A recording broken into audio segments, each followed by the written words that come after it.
Hey everybody, welcome back to RPG Imaginings. Today I want to give my full spoiler heavy review of Dungeons and Dragons Honor Among Thieves. And it's been a while before since I saw the movie and when I'm recording this video, largely because I've been super busy during this time, but also because I wanted to make sure I fully wrap my head around things and say a lot of the things that I wanted to say. I'll just say off the bat that the movie really surprised me, as it has done for a lot of people. And I have a bunch of examples of things that I really liked about it that I will elucidate. The way that I've been describing the movie to people is a charming action comedy with heart. And that was my gut reaction. And in thinking about it, I stand by that pretty solidly. The humor in the movie was way better than I thought it was going to be. I'll try to give some examples of that. And I went ahead and printed off a cast list because I'm not as good of remembering names of actors, especially actors who have not done a lot of things. Obviously Chris Pine and Michelle Rodriguez and Hugh Grant probably being the primary exceptions here. I just want to give credit where credit is due whenever possible. So I'll mostly be focusing on actors that are above the blue line here. And so, how would I characterize the plot of the movie? Well, the plot very much follows along what would be typical for putting together a group of adventurers to accomplish a goal, and the sorts of arguments and discussions that tend to happen around how to best pursue the goals moving forward. So Chris Pine's character is the main character of the movie, and his primary motivation is that he had been involved with the Harpers, thief organization in Faerun, and through his involvement with the Harpers, it put his family in danger, and his wife got killed. And so the main focus of the movie is him trying to go after a MacGuffin, a magical artifact that can bring somebody back from the dead. Resurrect people, and it's something like the Tablet of Resurrection or something like that. I don't remember exactly what it was.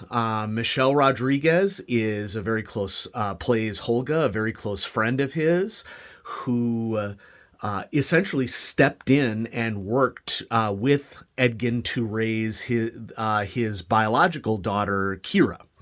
Now, Kira's mother, Edgin's partner, features in the movie throughout in flashback sequences more than anything. Kira appears in the movie young and appears in the movie in the current time of the movie as well. And there's tension between her and her father. There's one characterization of this movie that I just want to mention right off the bat that I disagree with. And I'm largely referring to one of Orcus Dorcas's comments about the movie. The other 99 comments that he made about it, I completely and utterly agree with. So Scott, this is not intended to be an attack or anything like that.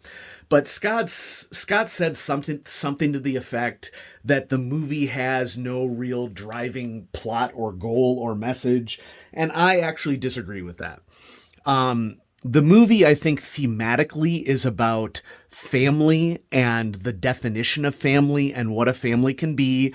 And that theme may not be as, how should I describe it, satisfying to some people than others, but the theme is definitely there. So Edgin is on his way to find this resurrection tablet to try to raise his wife from the dead. And shenanigans ensues, which is a majority of the movie, and there are other things that happen to different characters that they recruit, which are not as satisfying as the main theme of Chris Pine's character. But ultimately, by the end of the movie, they get the tablet, but Holga has been mortally wounded in the final battle. And Edgin makes the right decision and recognizes that anybody can be a parental figure for Kira. It does not have to be her biological mother. And he brings, after Holga dies, he brings his good friend and the mother figure for Kira back to life using the tablet. And I think that that is an awesome message, especially in this day and age where family is complicated for a lot of people. I teach adolescent development at a university, and the classic nuclear family is not the norm in society. Some of you may not want to hear that. I don't really care, because I don't care if you get triggered by the truth. It is very common for people to have different from what many people expect to be a family situation. And Michelle Rodriguez, I thought, did an excellent job with Holga. I thought Chris Pine did a fine job with Edgin. Edgin's kind of okay, so let's talk about sort of like the different characters and what their roles were from a D&D perspective, and how their classes, so to speak, are reflected in the movie. Edgin is kind of the oddest character when it comes to D&D expression in the movie, because a lot of the time, I mean, I would summarize his character as he leads the group. Okay. I think that he has the overall maybe weakest class presentation of any character that's in the main party. He's sort of emphasized as a thief. He's shown stealing stuff behind people's gaze. He's shown sneaking around. So he definitely showcases some of the main ideas behind what a thief or roguish character would be. He also plays an instrument. He isn't really ever shown using any magic at all. So I don't really think that it's fair to classify him as a bard. Like, my gut instinct after watching the movie is like, is he like a dual class thief bard? And my gut says no. He doesn't really show any of the factors that would define someone as a bard by class. He doesn't cast magic. He plays an instrument. Okay. I interpret it from a role-playing standpoint as more of him being, more as him playing the instrument as sort of a distraction under a lot of circumstances, or to try to bluff people. And if you've been involved in role-playing for a long time, that can totally just be a rogue with a musical instrument proficiency. Okay, so that's my read on Elgin. Holga presents as a fighter or barbarian, one of the two, and the presentation is very clear. She fights and tanks entire groups of people during the movie, and it's fun to watch her work. And so that was an aspect of the movie that I enjoyed. Zank is one of the more interesting characters in the film, in my opinion. He's played by, and I'm not going to pronounce this correctly, Regé-Jean Page, who I assume is a French actor. I could be wrong about that. And Zank is a NPC, effectively, that the party needs to get in contact with so that they can gain information about where they could find this tablet that Edgin is looking for. And Page, the actor, Regé-Jean, however you pronounce it, does a really good job of presenting what I would consider to be a really charismatic, while also still simultaneously struggling with some aspects of social interaction in the character of Zank. Zank is played as highly intelligent, heavily lawful good, but still has a sense of humor. And, you know, when I imagine a paladin, I think that Page did an excellent job of bringing a version of a paladin to life. And so that was awesome to see.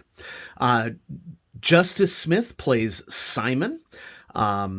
He's mentioned to be a sorcerer in the game.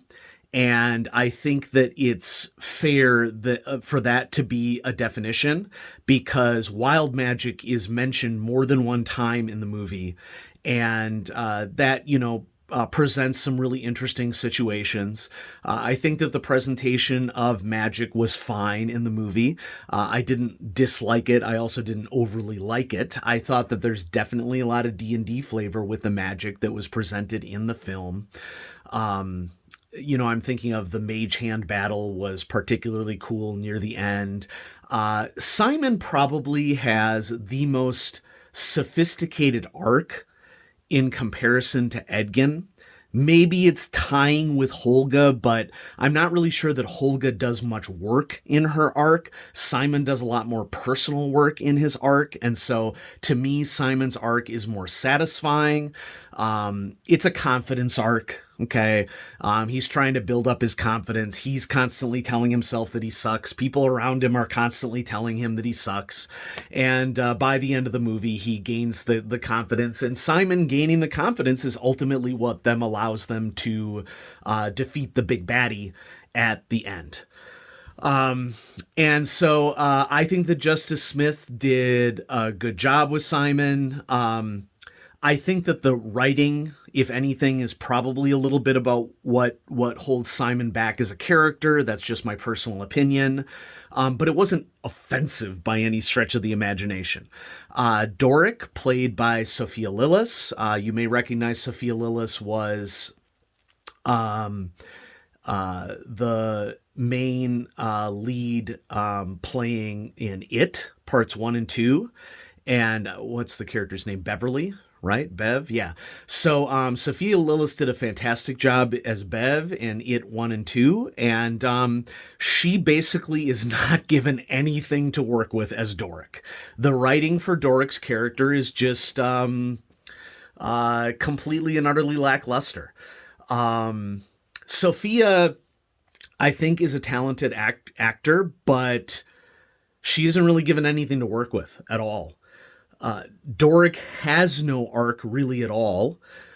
She is a narrative device for the film in that her druidic powers, she's presented as like I would consider to be a high-level druid, are just there to move the narrative forward or to get the party out of scrapes. And it's really a shame because I'm happy that she got another major movie role, but the script doesn't really do her any justice at all. There's like a passing quasi-romantic thing between Simon and Doric, but it isn't really, in that Simon is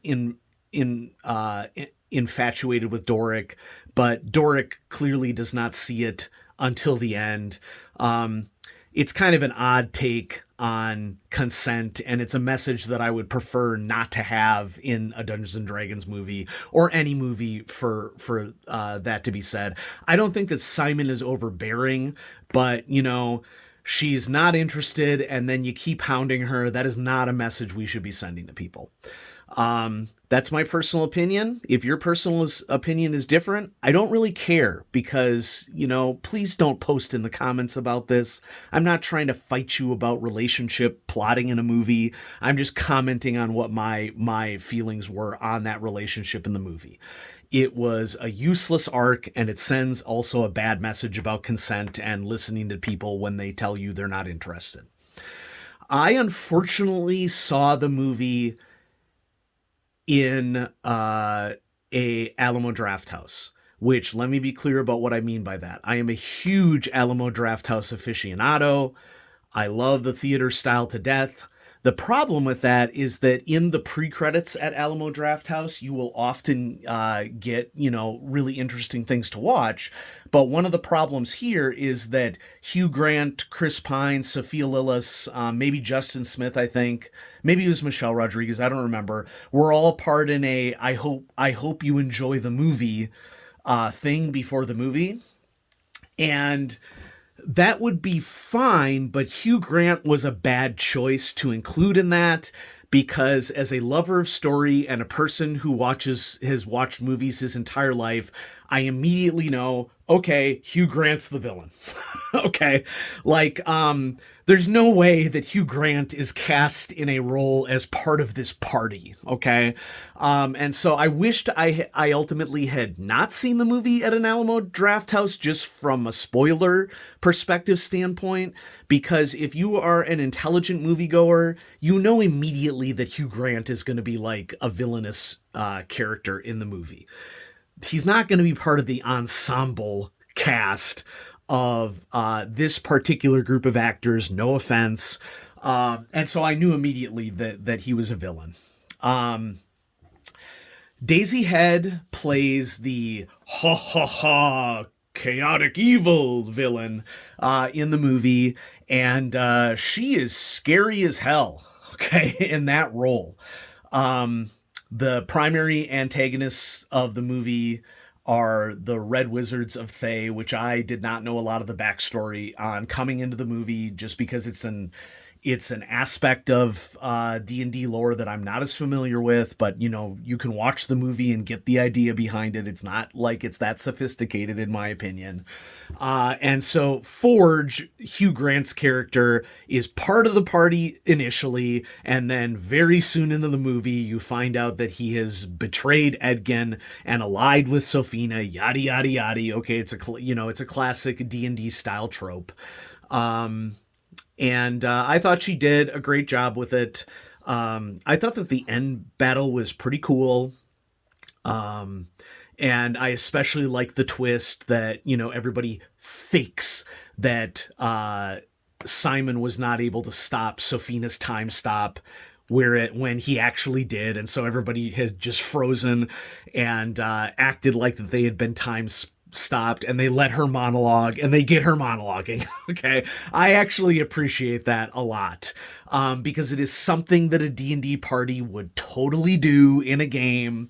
And, it answers the character arc for Simon. It's not that satisfying of an arc in my opinion, but it's better than a poke in the eye. And, while Sophina is, fighting them, it turns out that Holga was mortally wounded, as I talked about earlier. And then, Doric does a Hulk smash on Sophina when she's in owl bear form. And it's satisfying to see, because Sophina is a scary character and an evil character, and it's never unsatisfying to see an evil character who thinks that they're going to win just get pounded into the pavement. Is it a shameless ripoff of Avengers? Yeah, it is. Okay. But I don't mind having fun in a movie theater. I'm so sad for those of you who cannot have fun. You're just unwilling to have fun. And look, I get it. A lot of people's components of their identity are tied up in sports or a particular hobby, or, whatever you want to name it. But you not seeing the Dungeons and Dragons exactly the way you wanted to see it is not a life-ending event for you. And if it is, I'm a little worried about you. Okay? So what about Doric as a druid and the owlbear? Does it follow canon? Yeah, there's tons of non-canon that exists in this movie. I don't care if it's explainable, okay? For a movie of this nature that I've characterized as an action comedy, I don't care if they take liberties with the source material. Okay, my identity is not so tightly tied to Dungeons and Dragons that I get offended when things don't look exactly the way I expect them to be in a game, or the way that the game plays. Folks, it's okay if different media take liberties with your particular hobbies and things that you like. It doesn't invalidate your experiences for something to be portrayed differently. There are many ways in which the Lord of the Rings films differ from Tolkien's works, and I love the Lord of the Rings films, and I enjoy reading Tolkien's work. They don't have to be perfectly aligned with them. There's other aspects of this where Doric wild shapes like 7 times in the account of an escape from the spying on evil characters. And I don't have a problem with that, because it shows the audience how her character class works. Okay? Movies are not made for you personally. They're made to make money. All right. So if it helps the audience to understand how a druid works with things like that happening, I think that, to be fair, this was Ginny D's take, and I agree with Ginny in this regard. It does teach the audience to understand the nature of a character. So yeah, I didn't mind it. What are other things that I liked about the movie? The humor surprised me. A lot of the jokes got me laughing out loud. Many of the jokes were subtle. The one thing that I think the Dungeons and Dragons movie did well, from the perspective of a guy who has generally enjoyed watching the most recent Star Wars films, especially the most recent trilogy, and no, I'm not saying that they don't have problems. Once again, I'm a human being that is capable of enjoying myself in a theater. Okay? But the humor and the fan service in the recent Star Wars films, especially the recent Skywalker trilogy, has generally fallen flat. There is far more goofy, silly, ridiculous humor than there is actually impactful humor in those Star Wars movies. And I thought it was different with the Dungeons and Dragons movie. I enjoyed how this movie dealt with fan service. There is a ton of fan service in this movie, but recent Star Wars movies have had a habit of beating fans over the head with the fan service. Like, look at all this fan service. Look at it. It's all here. Ah, oh, fan service. Do you see the fan service? Ah. Dungeons and Dragons Honor Among Thieves was a lot more subtle with it, and I appreciated that subtlety tremendously because it's more meaningful as fan service when it's subtle. If you see something in the background that they aren't focusing on, or if you're paying attention to the dialogue and they drop something in the dialogue for you that you get and a fan doesn't, that's cool. But Star Wars lingers on its fan service. Okay, it's in frame, and it's almost as if the director is walking into frame and is like, "Hey, look, you see it right here, fan service, cool, huh?" And it just comes off as, it's cringy. Okay. What else? I thought that the movie plays like playing D&D plays, at least from my experience. There's several scenes in which they're talking out foolish things that they could do to accomplish their goals, and they argue over it, and they pursue different lines of reasoning. And sometimes the most ridiculous line of reasoning is the one that is the solution, and all of their plans often go haywire, which is frequently what happens in Dungeons and Dragons as a game.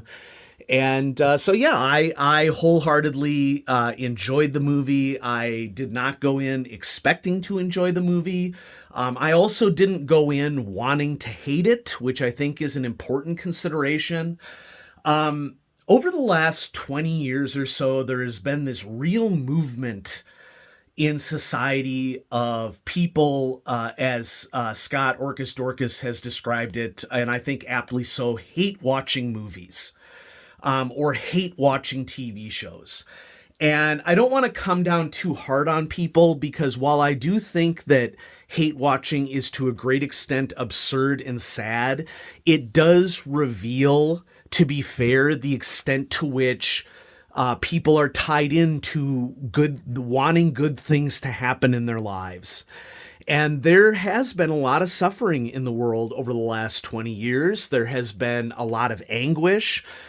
With the pandemic, with 9/11, with a highly contentious presidential election, and then another highly contentious presidential election in the United States anyway, contentious elections throughout the world, war in Ukraine. There's been a lot of difficulty. The recession in 2008, the last 20 years have sucked. And I think that part of the way that has manifested itself culturally is that people want good things to happen in their lives for once, for crying out loud. And when a movie isn't what they want, they're like, oh, here we go, another thing that isn't happening in my life that's good. And the way that they express themselves is that they'll rage on the movie.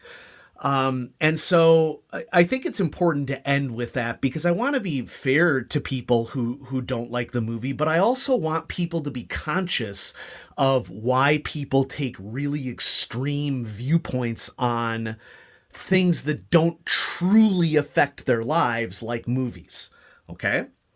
Now, a movie might affect your life because you want it to be good, and then it doesn't meet your expectations. Okay, that's more about your expectations than it is about the movie itself, because movies aren't made for you. They're made to make money. And I want you to have good things happen in your life. I really do. And when a lot of bad things happen in our lives and then we don't get the good thing that we want, I understand how that can be tough on people. I get that. So regardless how you felt about the movie, that's my overall impressions of it. I enjoyed it. I wish that people could enjoy fun things, and I wish there wasn't as much suffering in the world as there is, and especially how there has been the last 20 years.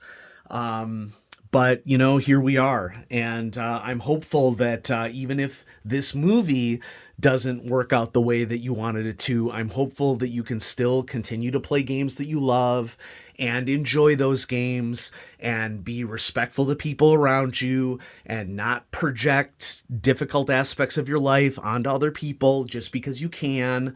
I want this to truly be a welcoming hobby for people, but in order for that to happen, we actually have to actively work to welcome people.